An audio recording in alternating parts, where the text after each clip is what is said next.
Hello दोस्तों, आपका स्वागत है आपके अपनी यूट्यूब चैनल स्टडी प्लेटफॉर्म पर।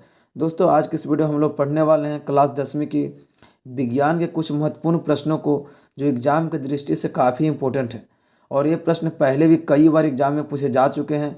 तो इन प्रश्नों को बिना स्किप किए लास्ट तक वीडियो को देखना और इन सारे प्रश्नों के उत्तर आप लोग जल्दी से याद कर लीजिए। तो चलिए हम वीडियो को शुरू कर लेते हैं। अगर वीडियो पसंद आता है तो वीडियो को लाइक कर देना, चैनल पर पहली बार जुड़े तो चैनल को भी सब्सक्राइब कर लेना। तो चलिए, हमारा सबसे पहला नंबर प्रश्न है कि दाढ़ी बनाने के लिए उपयोग में आने वाला दर्पण होता है। तो दाढ़ी बनाने के लिए उपयोग में आने वाला दर्पण कौन सा होता है? इस क्वेश्चन को पहले भी 2011 में पूछा जा चुका है। तो ये हमारा प्रीवियस ईयर क्वेश्चन है। तो आप इसे जरूर से ज़रूर याद कर लेना कि दाढ़ी बनाने के लिए किस दर्पण का उपयोग होता है। तो इसका सही जवाब क्या हो जाएगा? ऑप्शन ए हो जाएगा इसका सही जवाब, अवतल दर्पण। कौन सा दर्पण का होता है? अवतल दर्पण का उपयोग होता है दाढ़ी बनाने के लिए। तो चलिए हम अगले क्वेश्चन की तरफ बढ़ते हैं। तो हमारा सेकंड क्वेश्चन है कि निम्नलिखित में से कौन सा पदार्थ लेंस के लिए प्रयुक्त नहीं किया जा सकता?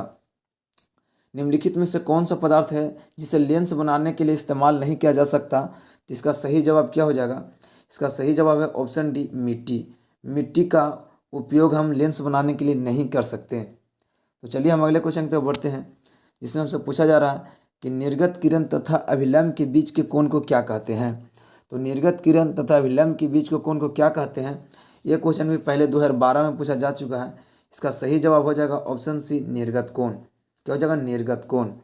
चलिए हम अगले क्वेश्चन की तरफ बढ़ते हैं, जिसमें हमसे पूछा जा रहा है किसी ठोस से बाहर की ओर उभरे दो गोलीय पृष्ठ हो तो उसे क्या कहते हैं? किसी ठोस में बाहर की ओर उभरे दो गोलीय पृष्ठ हो तो इसे क्या कहते हैं? इसका सही जवाब हो जाएगा ऑप्शन सी, उत्तल लेंस कहते हैं। क्या हो जाएगा? उत्तल लेंस। चलिए हम अगले क्वेश्चन की तरफ बढ़ते हैं, जिसमें हमसे पूछा गया है कि किसी बीम का अवतल दर्पण द्वारा बना प्रतिबिंब आभासी, सीधा तथा बीम बड़ा पाया गया तो वस्तु की स्थिति कहाँ होनी चाहिए? इसका सही जवाब क्या हो जाएगा? इसका सही जवाब है ऑप्शन डी, दर्पण के ध्रुव तथा मुख्य फोकस के बीच। क्या हो जाएगा? दर्पण के ध्रुव तथा मुख्य फोकस के बीच। चलिए हम अगले क्वेश्चन की तरफ बढ़ते हैं, जिसमें हमसे पूछा जा रहा है कि सर्च लाइट प्रवर्तन सतह होता है। सर्च लाइट प्रवर्तन सतह होता है, इसका क्या सही जवाब हो जाएगा? ऑप्शन सी हो जाएगा, अवतल दर्पण का। सर्च लाइट का प्रवर्तक सतह किसका होता है? तो अवतल दर्पण का होता है। चलिए हम अगले क्वेश्चन की तरफ बढ़ते हैं, जिसमें हमसे पूछा जाए कि निर्वात में प्रकाश की चाल कितनी होती है। जैसे कि हमें पता है कि निर्वात में प्रकाश की चाल कितनी होती है, तो इसका सही जवाब क्या हो जाएगा? इसका सही जवाब हो जाएगा 3×10⁸ मीटर प्रति सेकंड। यहाँ पर 10⁸ होना चाहिए, यहाँ पर गलत लिखा हुआ है। 3×10⁸ मीटर प्रति सेकंड। क्या होता है निर्वात में प्रकाश की चाल? 3×10⁸ मीटर प्रति सेकंड। तो चलिए हम अगले क्वेश्चन की तरफ बढ़ते हैं, जिसमें हमसे पूछा गया कि प्रवर्तन के नियम से निर्धारित होता है। तो प्रवर्तन के नियम से क्या निर्धारित होता है? इसका सही जवाब हो जाएगा ऑप्शन ए, आपतन कोण और प्रवर्तन कोण बराबर होते हैं। मतलब आपतन कोण बराबर प्रवर्तन कोण। चलिए हम अगले क्वेश्चन की तरफ बढ़ते हैं।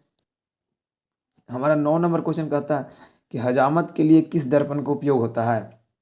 हजामत के लिए किस दर्पण का उपयोग होता है? इसका सही जवाब हो जाएगा ऑप्शन ए, अवतल दर्पण का। किस दर्पण का होता है? अवतल दर्पण का।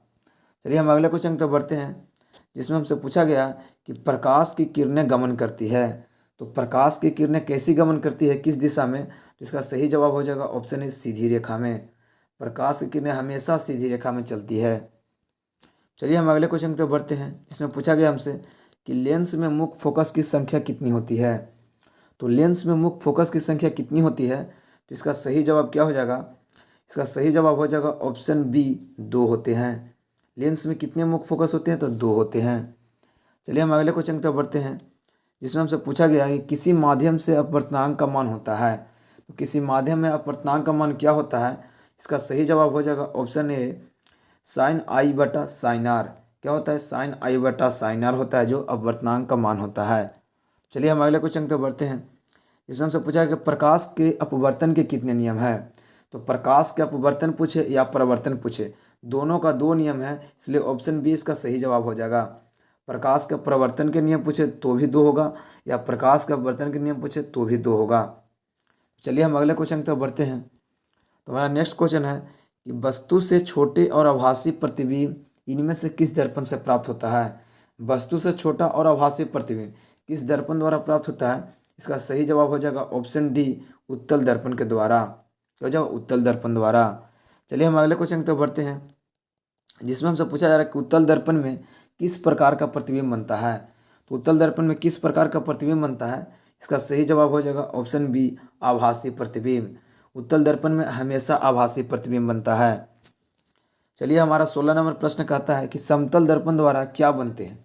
समतल दर्पण द्वारा कैसा प्रतिबिंब बनते हैं, जिसका सही जवाब हो जाएगा ऑप्शन ए, आभासी प्रतिबिंब। समतल दर्पण के द्वारा भी हमेशा आभासी प्रतिबिंब बनता है। चलिए हमारा 17 नंबर क्वेश्चन कहता है कि वस्तु से छोटा प्रतिबिंब बनता है। तो वस्तु से छोटा प्रतिबिंब किस दर्पण में बनता है, इसका सही जवाब हो जाएगा ऑप्शन बी, उत्तल दर्पण में। उत्तल दर्पण में हमेशा वस्तु से छोटा प्रतिबिंब बनता है। चलिए हमारा 18 नंबर क्वेश्चन है कि प्रकाश क्या है।